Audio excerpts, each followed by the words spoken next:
Bem, gente, boa tarde, né? Como vocês sabem, meu nome é Flávia Orange, eu sou anestesista, especialista em dor e sou coordenadora do mestrado em cuidados paliativos. Vamos começar. A gente vai falar agora um pouquinho da parte mais difícil, assim, que eu acho que é o tratamento da dor em pediatria.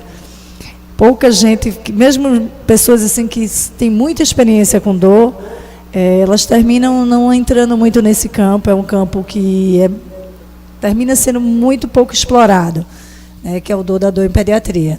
É como também quem faz anestesia, e faz anestesia pediátrica, e faz anestesia em adulto, e muitos não fazem anestesia pediátrica, porque termina sendo uma área que as pessoas têm um pouco mais de medo, um pouco de receio de entrar. Então, é sempre como se fosse o filho bastardo de tudo, termina sendo a pediatria. E a dor em pediatria é ainda mais, isso é ainda mais verdade. Até porque, durante muito tempo, se achou, por exemplo, que um recém-nascido, uma criança menor, ela não tivesse dor, né? Um recém-nascido acreditava-se que não tinha dor porque acreditava-se que as vias neuronais e todo o sistema de recepção neuronal fosse muito imaturo e que as crianças não tivessem dor. E aí isso realmente mudou de um tempo para cá, mas mesmo assim, para a gente conseguir passar por cima dessa resistência, ela é ainda muito grande. Passa o próximo. Aí eu me faço uma pergunta, pode passar. As pessoas perguntam muito, e aí é só um complemento do que todo mundo já falou até agora sobre dor. Essa pergunta aqui que a gente se faz, que é: por que se preocupar com dor em um mundo cheio de doenças que matam? A gente pergunta assim: por que é importante eu falar de dor quando você tem a doença oncológica, você tem as doenças concomitantes, por exemplo, do idoso e assim por diante? Isso é secundário. Por que eu preciso me preocupar com dor quando tem tantas doenças que matam? E aí é muito interessante, passa aí, que a resposta da própria OMS, da IASP, ela foi muito clara, porque a dor está presente em todas elas. Então, dor é a dimensão silenciosa dos doentes que sofrem dessas doenças, pois a despeito do controle da doença sistêmica, a dor é que lhe causa mais sofrimento e que piora a sua qualidade de vida. Próximo. Então, aqui é a definição que todo mundo já falou, eu não vou me deter e falar de novo, né? É só uma coisa importante, é entender que a gente não pode esquecer nunca, e a gente fica batendo na mesma tecla, que a dor é um fenômeno multidimensional, né? Então, muitas vezes a gente vai falar um pouquinho, só rapidinho, do conceito de dor total, que é aquela ideia de que a dor ela não é meramente física, ela tem todos os componentes, é aquele iceberg que o professor Carlos mostrou, onde você tem a pontinha do iceberg lá em cima e tem todo a base do iceberg dentro da água. Então, quer dizer, ela é realmente multidimensional. E essa questão que até a Rebeca falou sobre a questão da dor como quinto sinal vital. Na verdade, é o seguinte: por que se criou a dor como quinto sinal vital? Na verdade, em 1996, uma agência americana de pesquisa e qualidade começou a introduzir esse conceito de dor como quinto sinal vital. Nós temos 4 sinais vitais, e a dor entrando como quinto, passa o próximo. E a Joint Commission on Accreditation of Healthcare Organizations, na verdade, é o seguinte: essa é uma entidade sem fins lucrativos, que foi criada nos Estados Unidos e que ela acredita unidades na área de saúde. Inclusive, nos Estados Unidos, nenhum hospital dos Estados Unidos ele é licenciado se ele não tiver acreditação da Joint Commission. Então, é muito sério. Então, não ter acreditação da Joint Commission quer dizer que provavelmente ele não vai ser credenciado. E a Joint Commission, hoje em dia, para que um hospital ele seja credenciado, ou seja, receba a certificação da Joint Commission, ele tem que ter a dor estipulada no hospital como quinto sinal vital. Ela tem que ser aferida, medida, e se preocupar como você se preocupa com a temperatura, com a pressão, com a frequência cardíaca. Na verdade, os meus estudantes, eu não sei, tem um aqui, eu não sei se ele lembra, a gente tem uma aula que chama Sinais Vitais, e a dor, a gente já introduziu isso no curso de medicina, a dor como quinto sinal vital. A gente ensina eles a avaliarem a dor como quinto sinal vital. Próximo. Bem, então, em dor em pediatria especificamente, não é diferente da dor do adulto, né? Você tem que lembrar desses pontos aqui principais, né? Sempre aderir a uma rotina de avaliação, registro, o que a gente não faz. Se você for pegar a maioria dos serviços e unidades de saúde, não existe isso, principalmente pediatria, né? Isso não é uma coisa comum. Então, registrar local, intensidade, e ter um plano de cuidado para o tratamento, para o controle da dor em pediatria, tá certo? Próximo. E aí, lembrar desse conceito aqui, eu acho que é importante a gente lembrar, que a dor, na verdade, esse conceito foi introduzido em 1964 por uma enfermeira que foi médica, que introduziu cuidados paliativos, na verdade, ela depois se formou em enfermagem, medicina, e fez o... Então, ela que começou os cuidados paliativos, e ela introduziu esse conceito de dor total, que diz que a dor, ela é multidimensional, ela tem várias dimensões. Tem a dor física, a dor psicológica, a dor cultural, econômica e social. É aquela história que o professor Carlos falou, do paciente que tinha dor, vinha com o tratamento da dor, mas, na verdade, ele tinha um sofrimento, uma preocupação muito grande de como é que ele ia deixar a família dele caso ele viesse a falecer. Então, você não consegue um controle adequado da dor, porque, na verdade, a dor ali tem todos esses componentes embutidos. Não é infrequente você, por exemplo, pegar um paciente, e aí eu estou colocando, apesar de eu estar falando em criança, mas eu achei que era interessante a gente lembrar, é aquele paciente que você chega, você começa a tratar, e você trata, e você não consegue entender por que não resolve, e você faz, às vezes, até um bloqueio, ou você faz uma medicação, e o paciente continua com dor, e o problema dele é, por exemplo, a família dele, que faz 2 semanas que não vem visitar ele no hospital. Né? Então, a dor dele é uma dor muito mais emocional. Bem, lembrar aqui, pode passar, que a dor, ela precisa ser tratada porque ela tem repercussões importantíssimas, né? Ela promove um estado catabólico, ela promove a anorexia, ela prejudica a mobilidade, ela produz distúrbio do sono, ela dá irritabilidade, regressão do desenvolvimento em criança e ela interfere nas atividades. Então, próximo. Bem, vamos falar da dor em pediatria especificamente. Então, 2 coisas, passa aí, Rebeca, são extremamente importantes. Como avaliar e como tratar a dor em pediatria, tá certo? Bem, como avaliar? Isso aqui é importante que a gente entenda. Até os 2, 4 anos de idade, né, 2, 4, porque isso pode ser um pouquinho menos, um pouquinho mais, isso é uma média. A criança ela tem dificuldade de expressar que sente dor. Certo? Então, normalmente, essa capacidade ela começa a surgir em torno de 2 a 4 anos de idade. Então, é muito importante que, antes dessas idades, a gente use algumas escalas específicas que nos dê dados indiretos de que ela está sentindo dor. Porque o fato dela não conseguir se expressar não significa que ela não está sentindo dor. Tá certo? Então, a gente precisa lembrar disso. Então, mais ou menos até 2 a 4 anos, ela não consegue expressar, muitas vezes, verbalmente, que ela está sentindo dor. Próximo. Aos 5 anos, ela já descreve a dor e define, inclusive, a sua intensidade. Próximo. Aos 6 anos, ela pode diferenciar claramente os níveis da intensidade da dor. Ela consegue dizer. Então, a gente acha que uma criança de 6 anos ela não vai dizer, ela não consegue dizer, mas ela sabe. O que acontece é que, às vezes, a gente não sabe perguntar. A gente não tem essa capacidade de chegar e conversar com a criança e perguntar a ela. Mas ela já, com 6 anos de idade, ela já consegue dizer isso claramente. Próximo. E aos 7 anos ela pode explicar até por que dói, e o que dói e onde dói.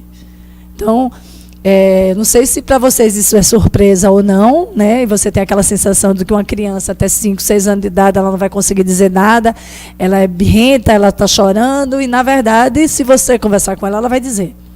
Próximo. Bem, e em crianças incapazes de falar, o relato normalmente é dos pais ou dos cuidadores, ou que a gente vai ver mais adiante, que é o uso das escalas comportamentais, que é uma forma de você avaliar. Então, eu vou passar aqui, escala em pediatria, se você colocar escalas em pediatria para avaliação da dor, elas são inúmeras.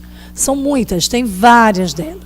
Eu fiz um apanhado de algumas delas mais interessantes, assim, as mais usadas. Depois eu faço um quadrinho no fim mostrando como é que a gente deve seguir, o que é que a gente deve usar. Mas, assim, essas são as que eu aconselho que são as mais utilizadas. Certo? Então, por exemplo, a escala CRIES, ela é uma escala que é usada, certo, para avaliação da dor no recém-nascido pós-cirúrgico. Certo? Então, por exemplo, valores até, você avalia o choro, a saturação de oxigênio, qual a FiO2 que é necessário para avaliar, para manter uma saturação acima de 95, a expressão facial, o sono e a frequência cardíaca. Isso é bem interessante, e aí eu chamo a atenção para a saturação, você tem que manter uma saturação FiO2 mais elevada para manter a saturação, porque eu já cheguei, por exemplo, na recuperação pós-anestésica, E a criança muito agitada, muito, um recém-nascido não, era até um bebê, acho que não chegava a ser recém-nascido, devia ter uns 3 meses, muito angustiada e com a pele meio mosqueada e irritada, e com a saturação baixa, tendo que manter, para manter a saturação, ter que manter o oxigênio, e aí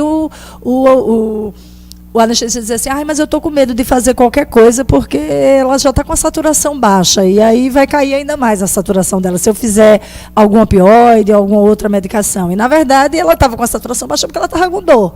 Quando você trata, muitas vezes, você precisa ter esse conhecimento para você saber. Quando você for tratar, ela vai melhorar essa saturação. Ela vai conseguir manter saturações com níveis de FiO2 mais baixos. Então, essa é uma das escalas. Se ela tiver valores acima de 5, a CRIES, a gente já é indicativa de que tem dor. A CRIES não, desculpe. É a CRIES. A NIPS, que é usada para recém-nascidos não cirúrgicos, tá certo? Esse é aquele paciente. Normalmente você pode usar ela, inclusive até de 0 até 2 meses de idade, ela pode ser usada. Você vê também que ela tem vários indicadores aqui, expressão facial, choro, respiração, braços, e ela, normalmente, valores acima de 3, você já é indicativa de que esse paciente está com dor. De 7, quando ela chega a 7, é uma dor insuportável. Então, você avalia e você avalia a dor dele bem direitinho. Próximo. A escala FLEC é uma escala que é utilizada, também é uma escala comportamental, para crianças que não conseguem expressar, utilizadas entre 2 meses a 7 anos. Também é uma escala bem objetiva, você vai contando cada um desses pontos e também valores acima de 5 é indicativo de dor. Passa o próximo. E tem a escala objetiva de dor de Hannah, que é utilizada para aquela mesma idade que a gente falou da FLEC, só que para pós-operatório. Certo? Porque ela avalia pressão arterial, avalia outros parâmetros, movimentação, pressão arterial, né, verbalização, choro, agitação, ok? Próximo. Bem, mas acima dos 3 anos, você já pode usar a escala facial da dor, certo?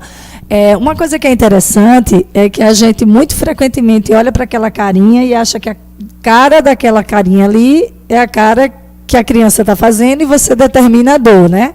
E, na verdade, não é. Só para lembrar, você chega para a criança e pergunta a ela como é que ela está se sentindo ali dentro daquela carinha dela. Ela vai dizer, eu estou assim, eu feliz. Eu estou assim. Não é você olhando a carinha da criança que você vai avaliar qual é a dor dela. Não, é ela quem diz. Eu estou assim, chorando, eu estou muito triste. Eu estou aqui e ela vai definindo a carinha dela. Tá certo? Próximo. E a partir dos 6 anos, você já pode usar a escala analógica e a numérica visual da dor. Ok? Aí, veja só, você diz assim, mas são tantas escalas, qual é que eu devo usar? Próximo. Primeiro, isso aqui só para lembrar, escute a criança, converse com ela, porque é aquilo que eu falei, ela diz muita coisa assim, a gente é que não está acostumado a parar para ouvir. Fique na mesma altura dela, converse com ela como se fosse de igual para igual, que ela vai terminar te dizendo o que é que ela está sentindo. Próximo. Então, qual instrumento... Não, pode passar, isso é só lembrar isso aqui. Não, pode voltar. A melhor escala é aquela que você consegue, que a criança consegue descrever e consegue usar. E a melhor escala é aquela bem aplicada. Então, tem essas que eu falei, mas tem várias outras. O importante é que o seu serviço, o local que você trabalha, escolha uma escala e aplique aquela escala. E aplique bem. E treine as pessoas para que elas apliquem corretamente aquela escala. Porque a melhor escala é aquela que é bem aplicada. Próximo. Então, o que é que a gente normalmente faz com avaliação de criança? Bem, se é um recém-nascido pós-cirúrgico, a gente usa a CRIES. Se é um recém-nascido não cirúrgico, usa a NIPS. Se é uma criança de 2 a 7 anos que não tem capacidade de falar, uma criança que não fala, não conversa, é a FLEC. Se é de 2 também a 7 anos, mas é pós-cirúrgico, aí é Hannah. Acima de 3 anos, a escala facial, e acima de 6 anos, a escala analógica numérica. Certo? Próximo. Bem, e o tratamento? Eu avaliei, a criança está com dor, e aí a gente vai ter, inclusive, alguns probleminhas, porque a gente vai conversar aqui algumas coisas inclusive sobre medicação. É bem mais limitado o número de procedimentos que podem ser feitos em criança, né? Então, A gente tem uma limitação da realização do procedimento, até porque muitas vezes, porque o procedimento na criança ela precisa de anestesia geral, muitas vezes, e também por limitação mesmo de as indicações. Então, sempre lembrar, avaliar antes de tratar, explica a ela o que vai ser feito e explique à criança também, a mãe e criança, ela precisa ser explicada. A gente está muito atrás do cuidado que a gente dá à criança do que o resto do mundo dá. Né? Lá fora, minha filha, quando eu morei 1 ano lá fora, e quando ela estava doente, eu cheguei no hospital, e eles me ouviam, mas eles se viravam para a criança e diziam: o que é que você está sentindo? Eles se preocupavam já em escutar o que é que ela tinha para dizer. A gente meio que esquece um pouco, fala com a mãe e com o pai, e isso é um viés, até mãe e pai é muito, né, aquela história da mãe que diz assim, que perguntaram para a criança: minha filha, o que é um casaco para você, um casaco? Aí ela disse: um casaco? Sei o que é um casaco. Um casaco é aquilo que a minha mãe coloca em mim quando ela está com frio. Né? Então, isso para ter uma dimensão do que a mãe faz com a criança e que às vezes ela não está querendo exatamente aquilo. Tá certo? Então, explique o que será feito, adote uma estratégia, monitorize e cuide dos detalhes. E preste bem atenção. Próximo. Bem, aí eu vou falar só um pouquinho rápido dos princípios do tratamento, princípios farmacocinéticos, as diferenças entre o adulto e uma criança que a gente precisa tomar cuidado na hora que a gente vai fazer uma medicação. A gente precisa lembrar que farmacocinética e farmacodinâmica mudam durante o desenvolvimento. Os próprios compartimentos corporais, ele muda. O recém-nascido, por exemplo, ele tem pouca gordura, tem pouca musculatura e tem muita água circulante. O que isso significa? Que você vai aumentar, por exemplo, o volume de distribuição das drogas, né?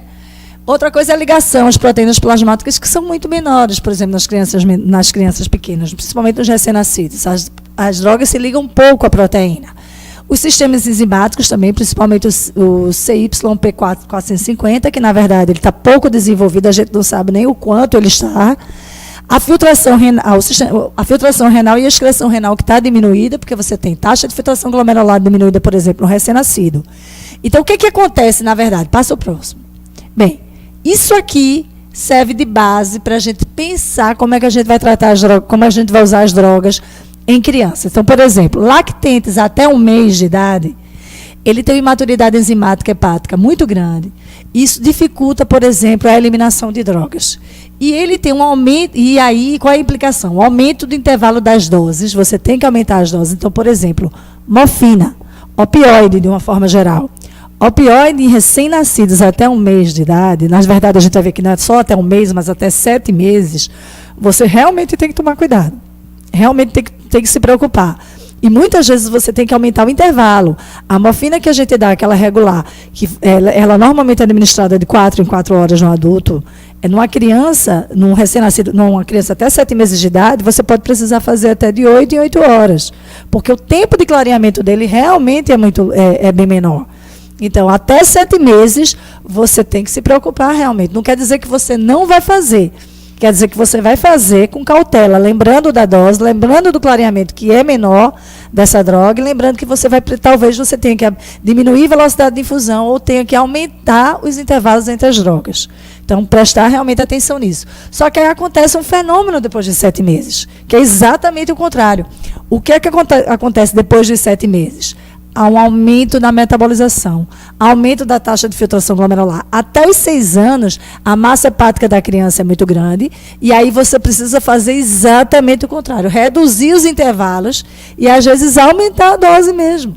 A gente vê, quem é anestesista, vê. Quem nunca fez aqui propofol numa criança, e que você, em vez de usar 2 a 4, eu já cheguei a usar 6 miligramas por quilo, para poder induzir uma criança com propofol. Né? Então, o que acontece nesse período é exatamente isso. Então, você vai aumentar a sua dose e, às vezes, diminuir o intervalo. Às vezes, você vai precisar usar morfina de 2 em 2 horas. Passa o próximo. Certo? Então, lembrar disso. O recém-nascido tem o clíris diminuído, né? Falta os sistemas enzimáticos. O recém-nascido tem órgãos muito perfundidos. Isso quer dizer que a droga que você faz, o volume de distribuição está aumentado, perfunde. Então, rapidamente, ele pode também fazer toxicidade. Então, realmente tem que tomar cuidado. Crianças de 2 a 6 anos, ao contrário. Né?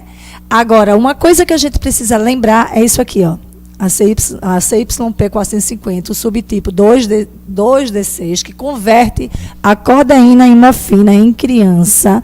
Ninguém sabe o quanto ela realmente converte de codeína para morfina. Precisa converter para que ela tenha ação. Então, você vai ter os metabolizadores rápidos, né, e os não metabolizadores da droga, né, que é em torno de 10% de metabolizadores rápidos e 30% os não metabolizadores. Então, assim, em criança, na verdade, a codeína, por esses riscos, a gente vai ver um pouquinho mais adiante, ele está proscrito em crianças abaixo de 12 anos de idade, apesar de que a gente faz com uma frequência muito grande. Eu vejo todo mundo fazer, certo? Passo próximo. Não, então, qual é o princípio? Pode passar, esse eu já falei. Então, lembrar uma coisa. Aqui está a escada analgésica que você já conhece. Então, o que é que a gente vai fazer? A gente entendendo um pouquinho de farmacologia, o que é que eu vou usar para tratamento da dor em pediatria?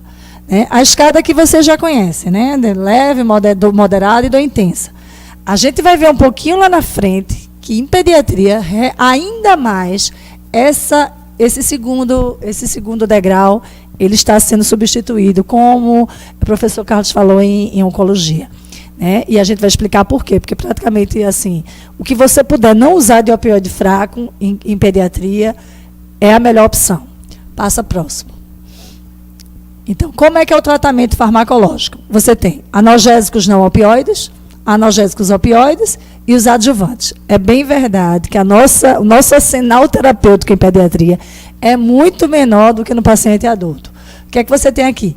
De analgésico não opioide, paracetamol, dipirona, AINES, a gente vai ver quais são os AINES, porque não são muitos, você vai ver que realmente é bem restrito.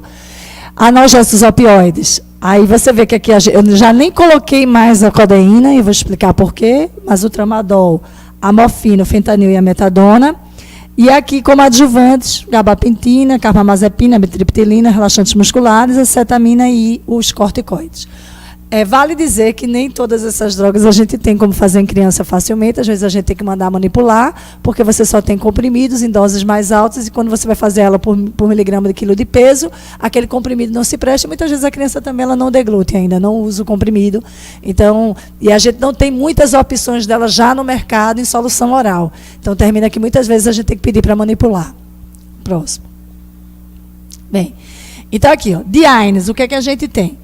Bem, abaixo de 1 ano, né, basicamente, estranho que isso aqui, não, desculpe, isso aqui não, né, isso aqui não está valendo, esqueça esse papo coisinha aqui. É o seguinte, paracetamol, a partir do nascimento já pode. Dipirona, a partir de 3 meses, a gente já pode fazer dipirona. A partir de 6 meses, a gente pode fazer ibuprofeno, cetorolaco e cetoprofeno, e aí eu levanto um pouquinho a bola aqui do cetoprofeno, porque eu já vi muitas vezes colegas dizerem que o cetoprofeno venoso não pode ser usado em criança, porque não tem estudo. Então, na verdade, realmente, o cetoprofeno venoso, ele é como se fosse, a gente usa extrapolando os resultados do oral para a criança. Então, a gente usa off-label mesmo, porque não tem estudos, mas a gente já usa a partir de 6 meses cetoprofeno venoso, e o cetorolac, né, que a gente tem venoso, e que o cetorolac, na verdade, já foi liberado. E o naproxeno a partir de 1 ano. Aí depois dos 12 anos a gente pode usar a nimesulida, e na verdade eu costumo dizer que depois dos 12 anos a gente pode usar todas as drogas normais que a gente usa no paciente adulto. Tá certo? Mas assim, prestar atenção nisso aqui. Veja como o arsenal é tão pequeno de anti-inflamatório. A gente tem basicamente depois dos 6 meses ibuprofeno, venoso, cetoprofeno e cetorolac. O naproxeno a partir de 1 ano. Certo? Passo próximo. Bem, aqui tem algumas doses, né? Isso aqui eu posso passar para vocês, mas você vê as doses, todas em miligramas por quilo de peso, cuidado, né? De ver. Tem algumas, eu coloco aqui algumas delas que tem suspensão, tem, por exemplo, aqui suspensão de naproxeno, que a gente tem, que é uma opção, né, que é gotas, porque a gente tem realmente que prestar atenção nessas soluções orais. Porque a criança, ela dificilmente, às vezes a gente pega adolescente com 10, 11 anos, que ainda não toma comprimido. Né? Então, o que a gente puder ter de suspensão, ó, tem o paracetamol, o cetoprofeno não tem, ele só tem venoso ou comprimido, então eu praticamente nem botei aqui. O cetorolaco não, o cetorolaco é interessante que ele tem sublingual, né? Dá para fazer, eu já consegui fazer em criança. Então, assim, a gente fica tateando as drogas porque não tem muita opção quando a gente fala em pediatria. Próximo. Bem, isso aqui é só para mostrar um pouquinho sobre a questão de dor aguda em crianças, né? Isso aqui eu posso também passar, se alguém tiver interesse, mas, assim, esse aqui foi Na verdade, isso aqui não tem na literatura, não. Isso aqui foi criado por mim e por outra pessoa lá no IMIP, ou no IMIP não, no HC, isso aqui até foi no HC, a gente criou algumas opções para tratar a dor aguda pós-operatória em crianças de acordo com o potencial doloroso da cirurgia, tá certo? Próximo. Bem, mas e dor crônica? O que é que a gente faz? Ó, aqui, ó, aquela mesma escada que a gente falou, analgésica, tá vendo? Dor forte, dor fraca e analgésicos opioides. Você vê que a gente não coloca muito. Se você pegar todas as escadas de dor, a parte de intervenção, ela praticamente não existe ali em cima da escada de intervenção de dor, né? A gente é muito limitado, então a gente termina ficando realmente nas medicações. E lembrar que em vermelhinho, que a gente praticamente não está usando mais os opioides fracos. Existe uma tendência a pedir para que não se utilize opioides fracos e realmente passe a usar opioides fortes em baixas doses para pediatria. Tá certo? Próximo. Isso por quê? Isso porque houve um relato de vários casos de crianças que tiveram depressão respiratória com o uso da codeína por serem os metabolizadores fortes. Então, eles metabolizaram muito e tiveram depressão respiratória pelo uso da codeína. Então, isso foi usado, inclusive, isso aconteceu com o uso de codeína como xarope para tosse. Então, por exemplo, o FDA, e a gente termina acompanhando tudo que o FDA diz, então a gente terminou por não usar mais. Então, a tendência atual é dar preferência a pequenas doses de opioides fortes, então é usar a morfina mesmo e não usar a codeína. Então, a codeína, na verdade, passa o próximo. A codeína, ela está, na verdade, proscrita, né? Ela tem problemas de segurança, ela tem um profármaco que é convertido em morfina, né? Ele precisa ser convertido em morfina, a gente não sabe quanto ele se transforma, isso em criança é ainda mais importante, apesar de que, por exemplo, eu dificilmente uso codeína em adulto, também não gosto de codeína, eu não uso. Eu prefiro realmente usar morfina em doses mais baixas nos pacientes oncológicos. Eu faço como o Carlos, eu já começo com morfina em doses baixas e não uso codeína.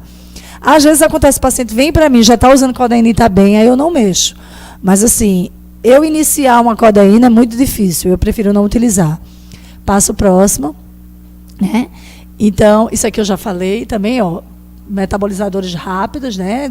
10%, mas isso é uma estimativa, não se sabe. Passa o próximo. Então, na verdade, ele está proscrito, ele não deve ser utilizado em crianças abaixo de 12 anos. Inclusive, ele é totalmente contraindicado, por exemplo, nas cirurgias de amidalectomia ou tonsilectomia, que a criança foi operada porque tinha sintomas de doença de apneia, né, obstrutiva, aí aquela não deve ser usada mesmo. Então, é melhor utilizar em crianças abaixo de 2 anos a morfina em baixas doses. Próximo.